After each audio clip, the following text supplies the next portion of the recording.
नमस्कार, मैं रवीश कुमार। आज 24 सितंबर है, तो चलिए बिना किसी देरी के नजर डालते हैं आज की उन सुर्खियों पर जो आपको जानना बेहद जरूरी है। उत्तर प्रदेश की राजनीति में बड़ा ट्विस्ट। समाजवादी पार्टी के दिग्गज नेता आजम खान को इलाहाबाद हाईकोर्ट से जमानत मिली और 23 सितंबर को वे सीतापुर जेल से बाहर आ गए। 23 महीनों की कैद के बाद उनके बेटे अब्दुल्ला आजम और समर्थकों ने जोरदार स्वागत किया।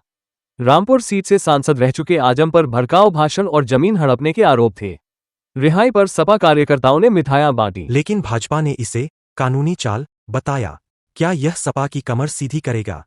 जांच जारी है और आजम ने कहा, सच की जीत हुई। बढ़ते हैं अगले खबर की तरफ।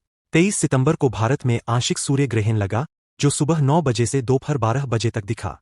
दक्षिण भारत के राज्यों में ज्यादा प्रभावी रहा, जहां लाखों लोगों ने ISRO के जरिए लाइव देखा। वैज्ञानिकों ने आंखों की सुरक्षा पर जोर दिया और स्कूलों में छुट्टी रही। ग्रहण के दौरान चंद्रमा ने सूर्य का 40% हिस्सा ढका। ज्योतिषियों ने शुभ अशुभ प्रभाव बताए, लेकिन विज्ञान ने इसे प्राकृतिक घटना कहा। क्या आपने देखा अगला ग्रहण 2026 में? बढ़ते हैं अगले खबर की तरफ। ब्रेकिंग न्यूज से सदमे में पाकिस्तान। कल जाफर एक्सप्रेस ट्रेन में जबरदस्त धमाका हुआ, जिससे ट्रेन पटरी से उतरकर पलट गई। कराची से लाहौर जा रही इस ट्रेन में 500 यात्री थे, 20 से ज्यादा घायल। स्थानीय मीडिया के मुताबिक बम विस्फोट जैसा लग रहा और तहरीक-ए-तालिबान ने जिम्मेदारी ली। पाकिस्तानी सेना राहत कार्य में जुटी, अस्पतालों में इमरजेंसी लगी। भारत ने चिंता जताई, सीमा सुरक्षा बढ़ाई। क्या यह आतंकी साजिश है? जांच तेज, दुनिया की नजरें पाक पर। बढ़ते हैं अगले खबर की तरफ। राजनयिक पटकथा में नया अध्याय। विदेश मंत्री एस जयशंकर ने नई दिल्ली में भारत पहुंचे अमेरिकी राजदूत नामित एरिक गोर से गर्मजोशी भरी बैठक की। दोनों ने द्विपक्षीय व्यापार, रक्षा सहयोग और इंडो पैसिफिक रणनीति पर चर्चा की। जयशंकर ने कहा, भारत अमेरिका साझेदारी मजबूत। गोर ने लोकतंत्र और तकनीक हस्तांतरण पर जोर दिया। यह मुलाकात क्वाड समिट से पहले महत्वपूर्ण, जहां चीन का मुद्दा गर्म है।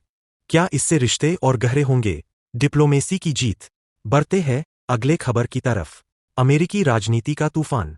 संयुक्त राष्ट्र में पूर्व राष्ट्रपति डोनाल्ड ट्रंप ने भारत और चीन पर तीखा हमला बोला। दोनों रूसी तेल खरीदकर यूक्रेन युद्ध को फंड कर रहे। उन्होंने कहा, यूरोप संकट में, लेकिन हमने युद्ध रोके। ट्रंप का यह बयान 2024 चुनाव से पहले, जहां वे फिर दावेदार। भारत ने खारिज किया, तेल खरीद ऊर्जा सुरक्षा के लिए। यूक्रेन ने समर्थन मांगा। क्या यह वैश्विक तनाव बढ़ाएगा? दुनिया हिल गई। बढ़ते हैं अगले खबर की तरफ। दिल्ली की सियासत में भूचाल। प्रवर्तन निदेशालय ने आम आदमी पार्टी के पूर्व मंत्री सत्येंद्र जैन की 7.44 करोड़ रुपए की संपत्ति अटैच कर ली। मनी लॉन्ड्रिंग केस में यह कार्रवाई, जहां जैन पर अवैध धन से संपत्ति बनाने का आरोप। ईडी ने कहा, स्पा बिजनेस से कनेक्शन, आपने इसे राजनीतिक साजिश बताया। जैन ने अदालत जाने का ऐलान किया। दिल्ली सरकार में हंगामा, अरविंद केजरीवाल ने समर्थन दिया। क्या केजरीवाल सरकार लड़कू? जांच जारी। बढ़ते हैं अगले खबर की तरफ। बिहार चुनावी दौर तेज।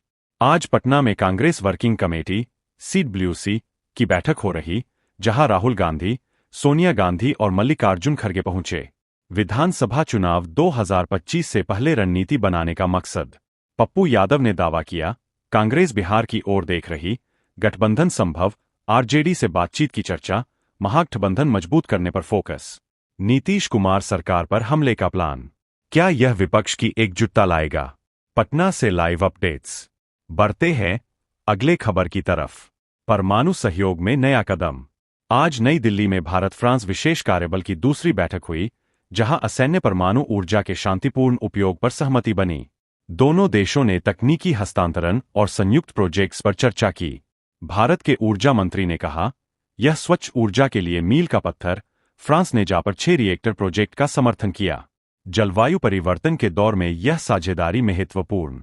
क्या भारत परमाणु शक्ति बनेगा? सफल बैठक। बढ़ते हैं अगले खबर की तरफ। उद्यमिता का महाकुंभ। आज गृह मंत्री अमित शाह ने गांधीनगर के महात्मा मंदिर में स्टार्टअप कॉन्क्लेव 2025 का उद्घाटन किया। सैकड़ों स्टार्टअप्स, निवेशकों और नीति विशेषज्ञों ने हिस्सा लिया। शाह ने कहा, भारत 5 ट्रिलियन इकोनॉमी बनेगा। स्टार्टअप से फंडिंग, मेंटरिंग और पॉलिसी रिफॉर्म्स पर फोकस। गुजरात मॉडल की तारीफ। युवाओं के लिए रोजगार अवसर बढ़ेंगे। क्या यह आर्थिक क्रांति लाएगा? कॉन्क्लेव से प्रेरणा। महिलाओं की मुस्कान लौटेगी। 24 सितंबर को केंद्र सरकार ने प्रधानमंत्री उज्ज्वला योजना के तहत 25 लाख अतिरिक्त मुफ्त एलपीजी कनेक्शन देने का ऐलान किया। गरीबी रेखा से नीचे परिवारों को लक्ष्य, खासकर ग्रामीण क्षेत्रों में। पेट्रोलियम मंत्री ने कहा, स्वास्थ्य और पर्यावरण सुधार के लिए पहले चरण में 8 करोड़ कनेक्शन दिए जा चुके। सब्सिडी बढ़ी, आवेदन ऑनलाइन। धुएं से मुक्ति मिलेगी। क्या यह आत्मनिर्भर भारत को मजबूत करेगा? सराहनीय कदम। धन्यवाद। कल फिर मिलेंगे नई खबरों के साथ। जय हिंद।